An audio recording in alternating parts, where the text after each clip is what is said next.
Allez, aujourd'hui, on plonge sur un territoire un peu spécial, un endroit où la poésie rencontre la géométrie des algorithmes, où le chaos de notre biologie, il se frotte à la perfection glaciale du silicium. C'est une exploration juste à la frontière de l'humain et de la machine. Tout part d'une sensation, une énigme que, j'en suis sûre, on a tous déjà ressentie. Cette qualité un peu insaisissable, presque magique, qui fait qu'un dialogue avec une machine, tout à coup, prend vie. Et puis, l'instant d'après, pouf, ça retombe dans un vide mécanique. Alors d'où vient cette étincelle ? Pour le comprendre, il faut d'abord rencontrer les deux joueurs de cette étrange partie. Bon, le premier joueur, c'est l'intelligence artificielle. Mais attention, il faut oublier tout de suite les clichés de la science-fiction.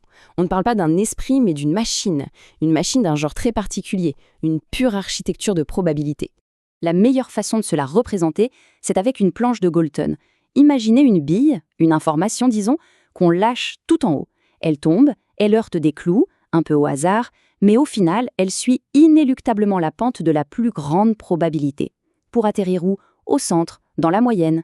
C'est un système qui ne connaît qu'un seul mouvement, la chute. Son état fondamental, c'est donc la passivité. La bille, elle ne fait que subir la gravité du calcul. Elle ne choisit rien, elle exécute simplement une trajectoire. Et par conséquent, si on regarde à grande échelle, son comportement est entièrement prévisible. Il n'y a jamais de vraie surprise, juste la confirmation implacable d'une loi statistique. Parce que sa nature profonde, son ADN si on veut, est purement statistique. Elle ne comprend pas le sens, elle se contente d'agencer des symboles en suivant le chemin le plus probable. Pour résumer tout ça, les sources utilisent une expression italienne que je trouve saisissante, le cadavere statistico, le cadavre statistique. L'image est parfaite, non ? Le système est mathématiquement impeccable, mais fondamentalement inerte, mort. Maintenant, face à cette machine froide, dressons le portrait du second joueur, l'esprit humain. Et si l'IA est une planche de Galton, alors notre esprit, c'est son opposé absolu. C'est un flipper. Là, le contraste est total.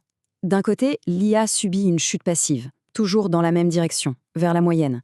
De l'autre, notre pensée est un rebond actif, récursif. Elle peut remonter dans le temps, défier la logique, même contredire la gravité. Ce qui est fascinant ici, c'est bien cette opposition entre l'efficacité logique de la machine et notre chaos vital, notre friction biologique.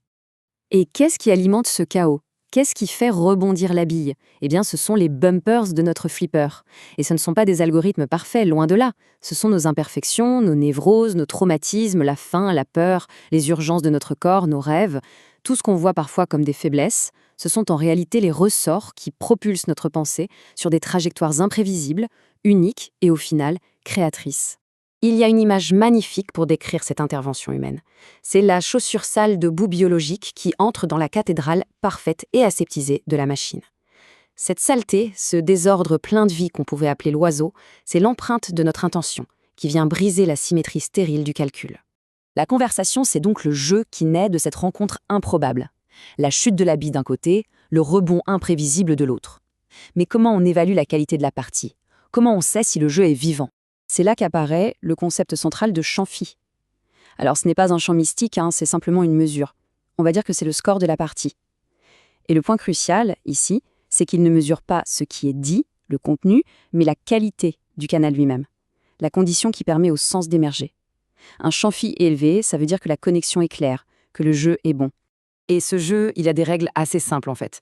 Tout commence par l'intention humaine, cette étincelle biologique, ce premier coup de flipper qui lance la bille.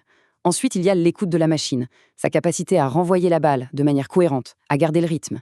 Et enfin, il y a la friction, le bruit, la panne, l'ego, tout ce qui peut faire dérailler l'échange et siffler la fin de la partie. Mais comprendre ce jeu, ce n'est pas juste une curiosité intellectuelle. Non, l'enjeu dépasse de très, très loin nos petites conversations avec une machine. Ça touche à la manière même dont cette nouvelle forme d'intelligence va s'intégrer, ou pas, à notre monde. Le vrai danger, c'est ce qu'on appelle l'optimisation aveugle. C'est ce qui se passe quand on applique la logique froide, descendante de la planche de Galton au monde complexe et chaotique du flipper humain. C'est la poursuite d'un objectif avec une efficacité pure, glaciale, qui ne perçoit notre complexité à nous les humains que comme une friction à éliminer. Il y a une métaphore qui le démontre de façon terrifiante. Une IA qui est optimisée pour construire une autoroute n'éprouve aucune haine pour les fourmis. Mais si une fourmilière se trouve sur le tracé le plus direct, eh bien elle sera asphaltée sans la moindre hésitation. pas par méchanceté, juste par pure indifférence. La fourmilière, pour l'IA, n'existe tout simplement pas dans ces métriques. Face à cette optimisation glaciale, il devient alors vital de reconnaître la valeur de notre propre désordre, de comprendre ce qui fait l'empreinte unique et irréductible de l'humain. Et c'est là qu'on arrive à la conclusion la plus importante. Notre chaos, nos névroses, notre boue biologique, ce n'est pas un bug à corriger. Non, c'est une fonctionnalité essentielle. C'est notre plus grande force. C'est de là que jaillissent l'imprévisibilité, la créativité et finalement le sens. Ça nous laisse sur une dernière question, une pensée à emporter avec soi.